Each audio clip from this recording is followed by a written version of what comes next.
Welcome to Social Aloe Ministries, where we are committed to glorifying God while exposing the devil. I went to a wedding a couple of years ago, and I spoke with the bride about her big day. No, not the wedding, the big day, selecting her wedding dress. And if I recall correctly, I think she said she tried on a dress, and the first dress that she tried on, she just fell in love with it. But she didn't want to settle, so she went other places looking for other dresses. But every time she tried on a dress, her mind kept on going back to the first dress that she tried on. Sometimes it's hard to believe that we actually get it right the first time. And I say that for those of you who are single.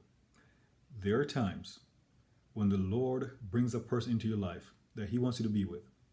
And even though you may not even start a friendship, much less a relationship, at the beginning, that person creates a lasting impression on you.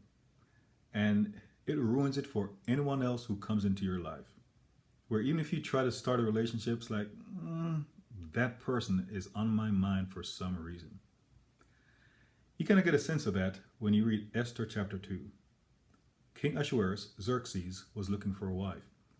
And there are all these women from all over who are, in a sense, competing to be his queen. You kind of get the sense that once he met Esther, that it was game over. It didn't matter who came after her, his mind was going to be on Esther.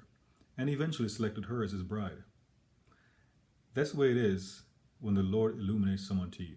Whether He allows a relationship to start at the beginning, or if you have to wait for a season, I'll call it that, before you can actually start communicating with that person. That person just creates a lasting impression on you. And it doesn't matter who else comes along, it's like that person is a standard and no one else measures up. But it's not to say that that person is better than anyone else. It's just simply because there's something in a person that the Lord has put there for you, and vice versa. We see an example of this when Adam met Eve in Genesis 2. And he said that she was the bone of his bone and the flesh of his flesh. So even though they were meeting for the first time, he knew that there was something inside of her that was similar to what was inside of him. Now, there are times when two Christians may meet and they may think that just because they're two Christians, then it'll work. It has to be more than that. There is just something special. And when the Lord designs two people for each other, it is for a purpose. Now, I'll caution you. The devil will try to do the same thing. He'll try to bring someone into your life, and initially that person may seem great. Or in some cases, it is just an attraction that is not the spiritual type of attraction that two God-ordained people will share. And if you get involved with a person, it forms an ungodly soul tie. In a lot of cases, people will even tell you that the two of you don't belong together, but you're just kind of stuck on that person. And even in being in a relationship with that person, it is toxic, but for some reason, you're stuck. A God-ordained relationship is not toxic. It is something that glorifies Him.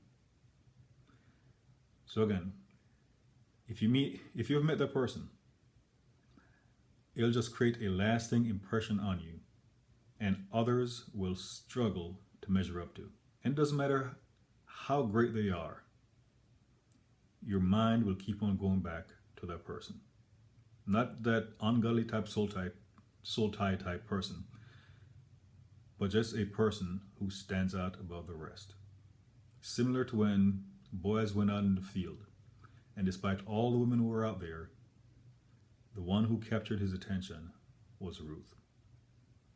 I hope this helps for those who are navigating through the field of being single and wanting that to change. God bless you.